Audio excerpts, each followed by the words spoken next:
तो Indian national Congress अभी सरदार community भेंट रोपा दे रही है।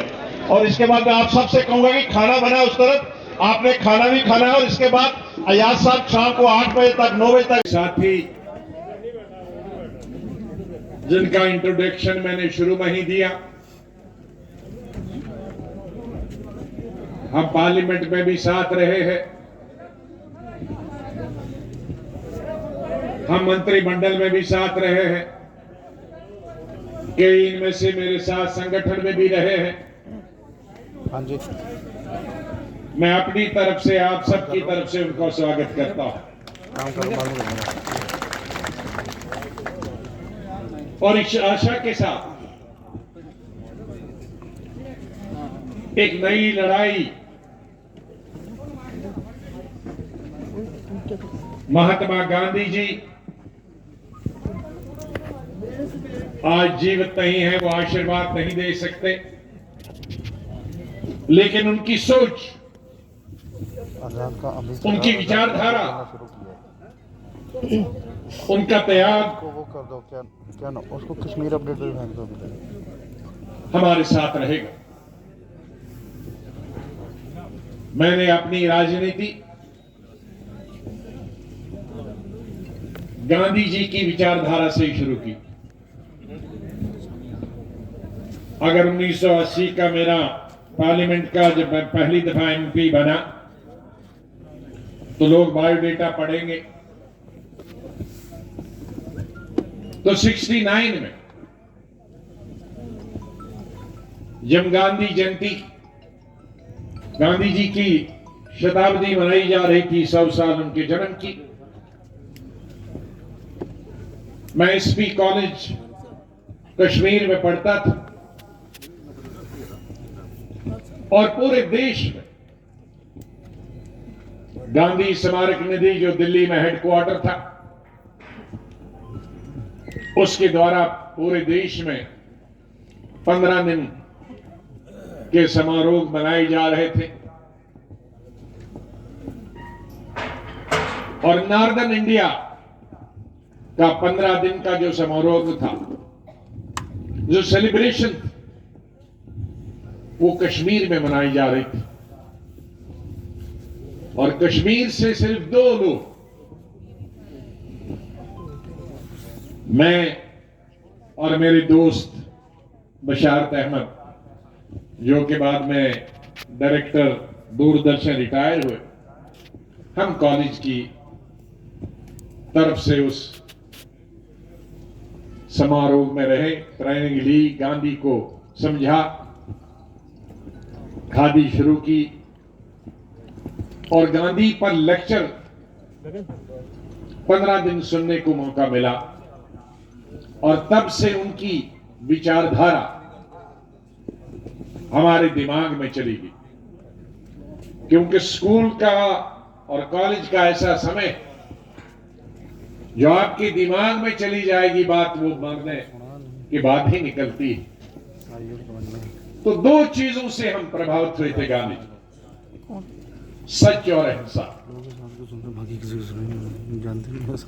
और उस दिन से लेकर आज तक मैंने हमेशा प्रयास किया है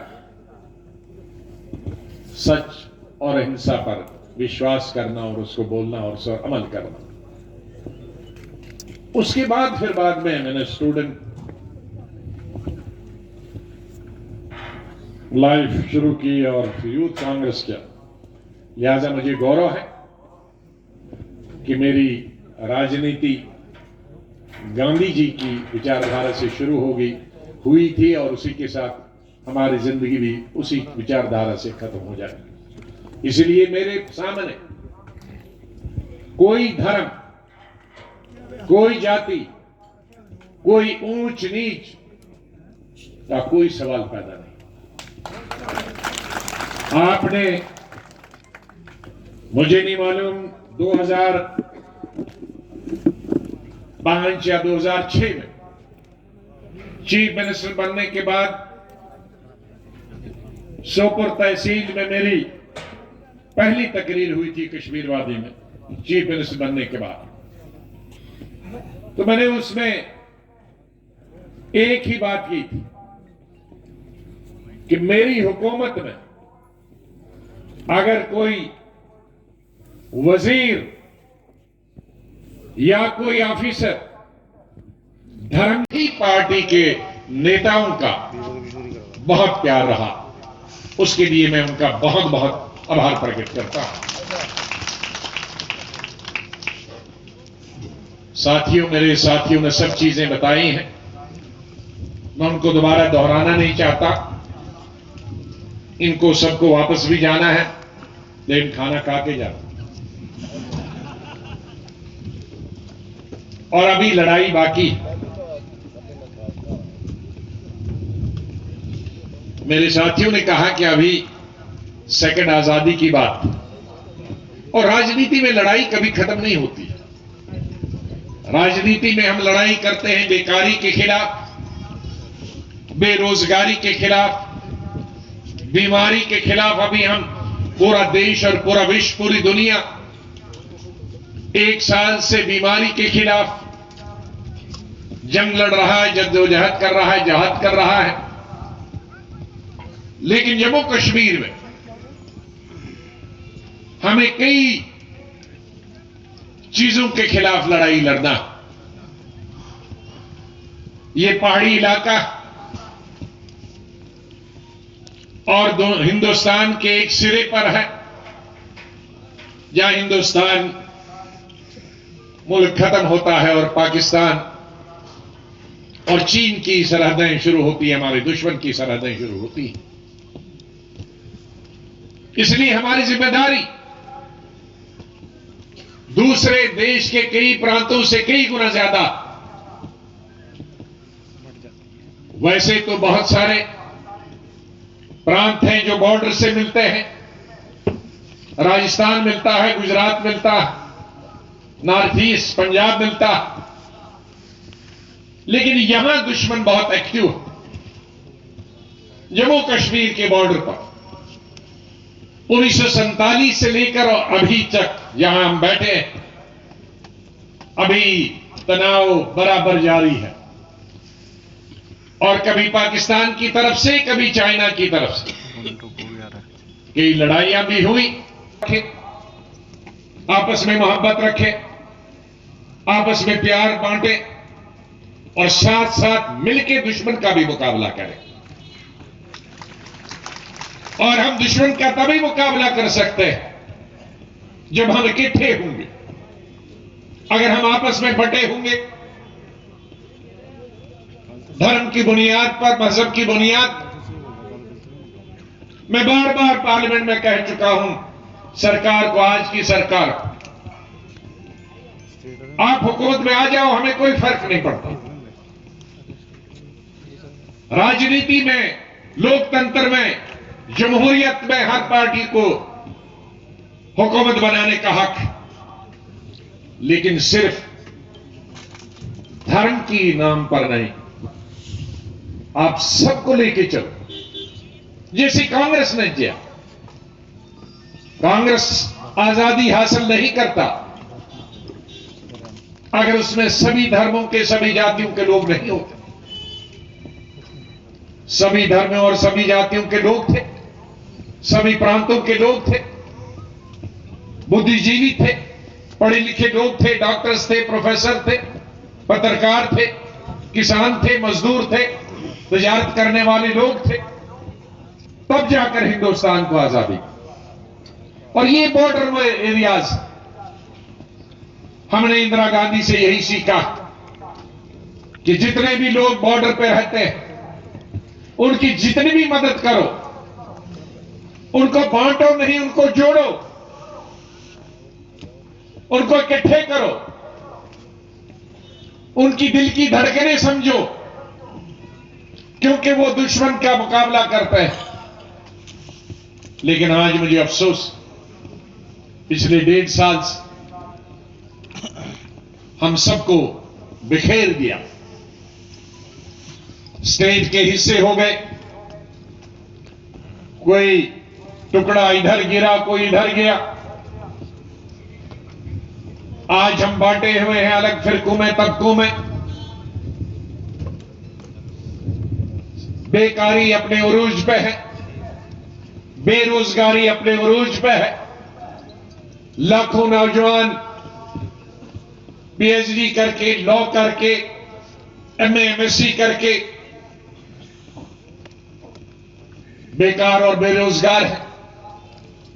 लाखों लोगों के बच्चों ने छोटी जमीन, मैं सुबह अपने साथियों को बता रहा था, वही मजबूती जिसकी एक चित्र गुलाम नबी आजाद जी हैं, उसी मजबूती के साथ कांग्रेस पार्टी को हमें आगे बढ़ाना है। और आज हम वादा करते हैं कि जो भी हम यहां बैठे हैं और बाहर बहुत सारे लोग बाहर भी नेता लोग हैं, वो भी हम लोगों के साथ हैं। और हम चाहते हैं कि कांग्रेस पार्टी को हर जिले में, हर प्रदेश में मजबूत किया जाए और उसी लिए हम काम करेंगे। हम नहीं चाहते कि कांग्रेस पार्टी कमजोर हो, क्योंकि अगर कांग्रेस पार्टी कमजोर हो गई तो समझ लीजिए कि देश कमजोर है। देश सर्वप्रिय है और अगर हमें कोई भी कुर्बानी करनी पड़े उस देश को मजबूत करने के लिए तो हम करेंगे, और कोई भी कुर्बानी करनी पड़े कि कांग्रेस को मजबूत करने के लिए तो वो भी हम करेंगे। हमारे सामने, देश के सामने समस्या क्या है? मैं आपसे पूछता हूं, समस्या क्या है? समस्या यह है कि इस देश में एक ऐसी राजनीति और ऐसा राजनेता बैठा हुआ है जिसकी दृष्टिकोण केवल अपनी पार्टी को ताकत दिलाने के लिए लगी हुई है, देश की जनता को ताकत लगाने के लिए नहीं लगी। जहां देखो विवाद, जहां देखो पैसा का खिलवाड़, पैसे का नाच। हमारी चुनी हुई सरकारों को गिराना, कैसे गिराना? पैसों से गिराना और कई और तरीके अपनाना, उनके ऊपर केस चलाना। ये सब जगह हो रहा है, यहां भी हो रहा है, बाहर भी हो रहा है।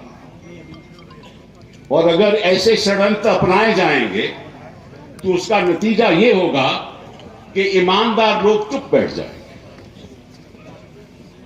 इसीलिए मीडिया के ऊपर प्रहार हो रहा है, एकेडमिक्स के ऊपर प्रहार हो रहा है, आम आदमी के ऊपर प्रहार हो रहा है, जो इनके खिलाफ बात करे उसके ऊपर आक्रमण हो रहा है, दुरुपयोग हो रहा है, एजेंसीज का दुरुपयोग हो रहा है, और साथ साथ में पैसे का खेल है। देश की संपत्ति कुछ दो चार लोगों के हाथ में आ चुकी है, 2-4 लोगों के हाथ में आ चुकी है।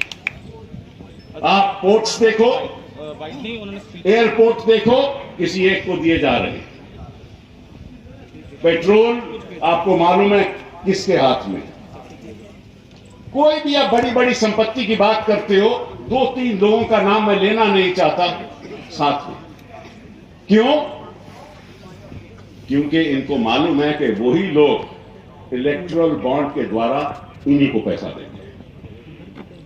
ये असलियत है देश की, और ये संदेश हमें घर घर जाकर बताना पड़ेगा।